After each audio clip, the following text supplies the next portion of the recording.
Oh my goodness. Okay, so we have to wait for people to get on. That's what we do. Oh, okay. I get to introduce you. I've got a surprise tonight. I'm so excited. So, yeah, it takes a minute, but they'll start coming on. And then the people that replay have to wait like a minute while we talk and wait for people and say hey to people. But it won't take but a minute. I hope everybody gets on. It's late. It's later than we usually get on. There's somebody. So they see? Yeah. You see how they come on? Oh, yeah.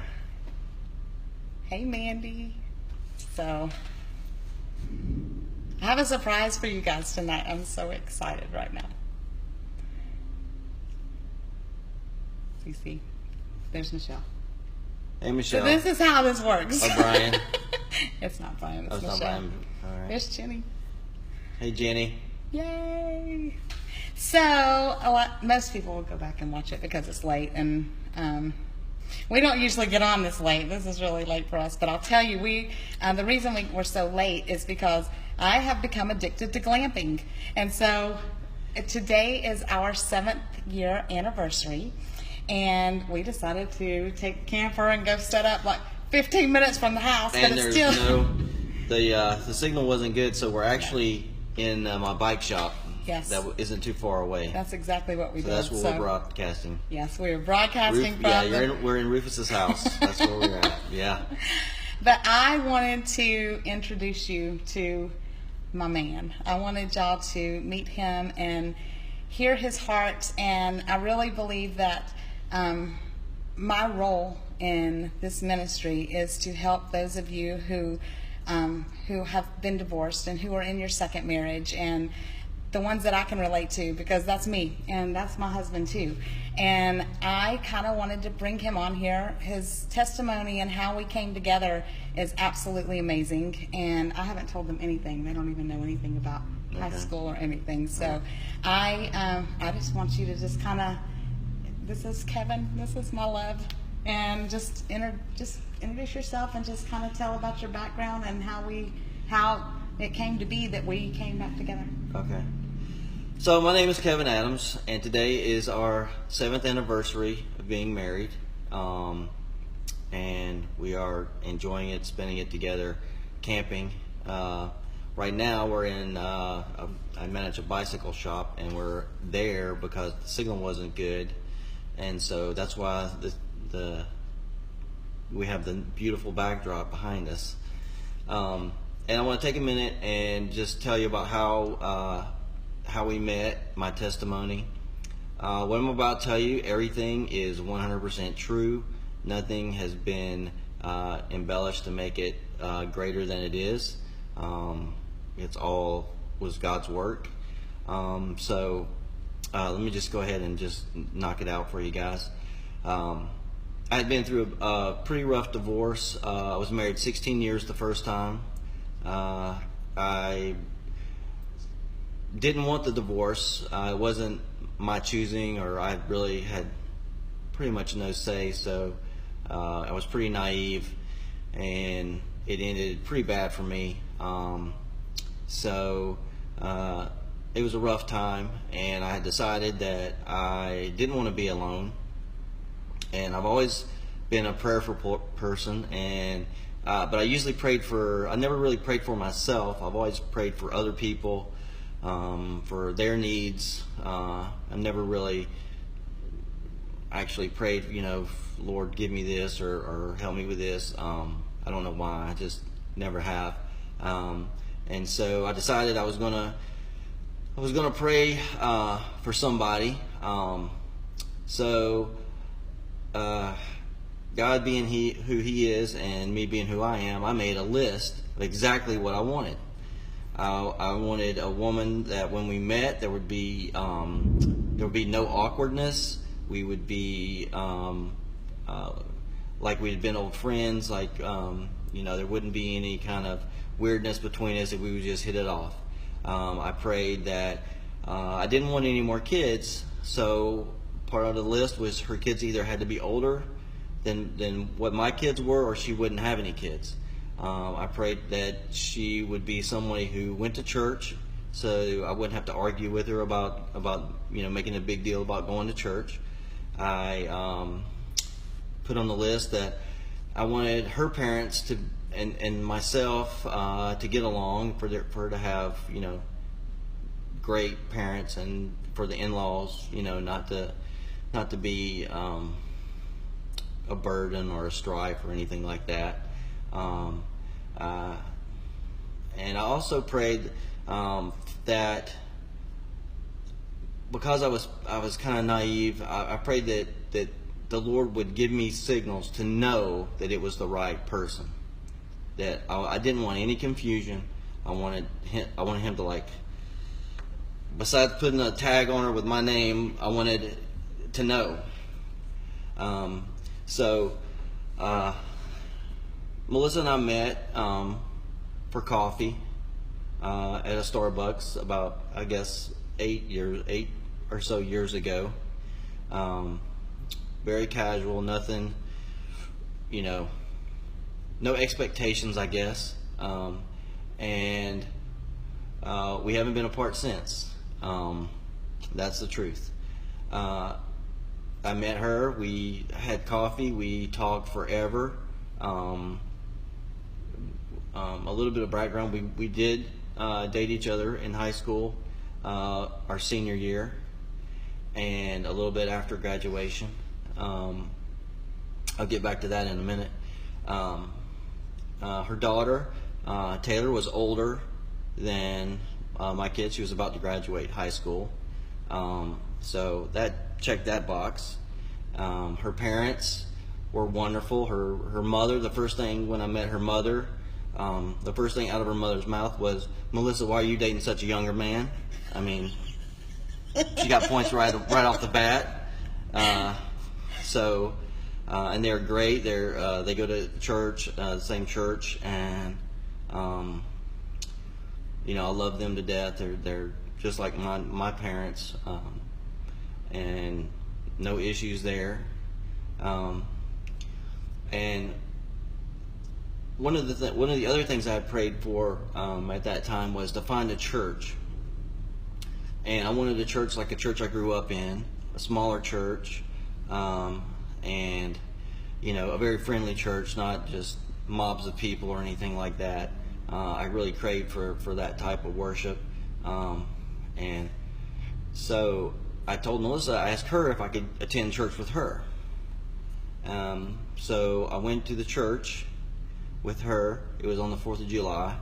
Inside the church, there were tons. They always put flags up. They put a bunch of American flags in the church, and I'd only seen that many flags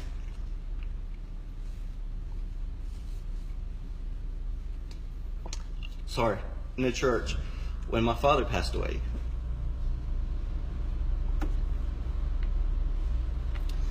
My father was a great American. He's buried in Arlington National Cemetery. And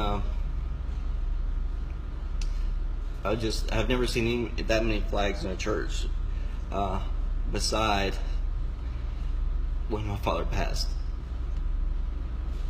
So all these, you know, things are going in the bulletin of the church. They listed their missionaries that they supported. The missionary that they supported in Thailand was a man by the name of Todd Flanagan, who I grew up 2 doors down from. So that was pretty amazing in my eyes. I contacted Todd through Facebook, and I told him what had happened to me and everything, and he told me that basically God was answering my prayers because I had been through such a hard time, and I never had blamed God. I never, you know, thought it was His fault, or, you know, why are you doing this to me, God? I never questioned it. I just asked Him to help me get through it. And, you know, he had assured me that God had definitely was definitely showing me favor and answered my prayer and would do it. Um, so we were dating, and it hadn't been long. A friend of mine, who was also went to high school with us, for some reason had stolen the pen from the librarian when we were at the high school. This pen was attached by a string to a block of wood that was nailed to a desk. And even stranger than stealing it, he kept it for 20-something years and knew exactly where it was. This little piece of wood he showed to me, and I wound up getting it from him. I don't know if I have it here. I'm going to put it up here. I don't know if you can read it or not, but it says on it, Melissa Womack loves Kevin Adams. So I got it from him, and I've held on to it ever since. Now, this old piece of wood has a nail in it.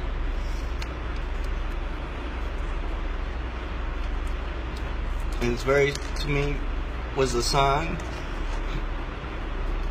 of another piece of rugged wood that had nails in it. And, without question,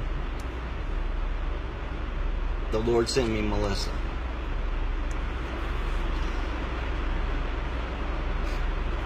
So here we are 7 years later. And just because the Lord answered my prayers and we've been married 7 years doesn't mean it hasn't been it hasn't been, just a bed of roses and we haven't had issues, and it's like any other marriage.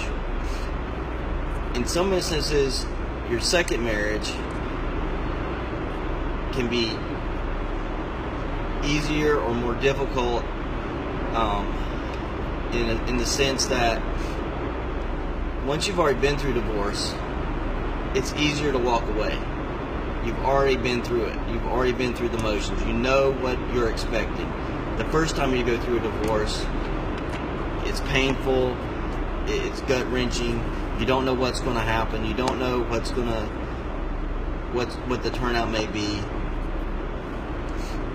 But after you've been through something difficult like that, you kind of know what to expect and how things can happen. And it wouldn't be as hard the second time. So think about that if you're in your, you're not on your first marriage, you're on your second marriage, or maybe you're on your third marriage. Putting God first in your life is the most important thing. Then putting your spouse is the second thing. And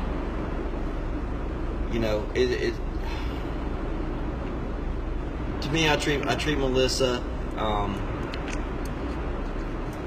like a prized possession. It's something that I covet and that I want to keep. I want to take care of it. I want to, just like an inanimate object almost. I want it to be taken care of. I want it to be, I want her to be happy. I put her, needs before my needs. And that's important on both sides. Communication is also important, especially if you've been through a bad marriage once. You can tend to bottle it up. Something can trigger it, and you'll think about your previous experiences because we're human, and you fall back on your previous experience. So you gotta not do that. it's work. Marriage is work. It's like anything else. It's, you get out of it what you put into it. A little effort goes a long way, and that's about all I know what to say. I was going to try to get through it without crying, but I cry at, after my father passed, I cry at a commercial. I can cry at anything. I mean, I'm a pretty emotional guy, you know. Is he not the greatest in the whole world? Oh my So- God. Yes, but that's what I my asked for. testimony. Well, that's And- what I asked for my anniversary present. I wanted him to come on and meet my 11,000 BFFs, and because I love y'all, and I wanted y'all to know my heart and support. So, love you guys. We'll see you later.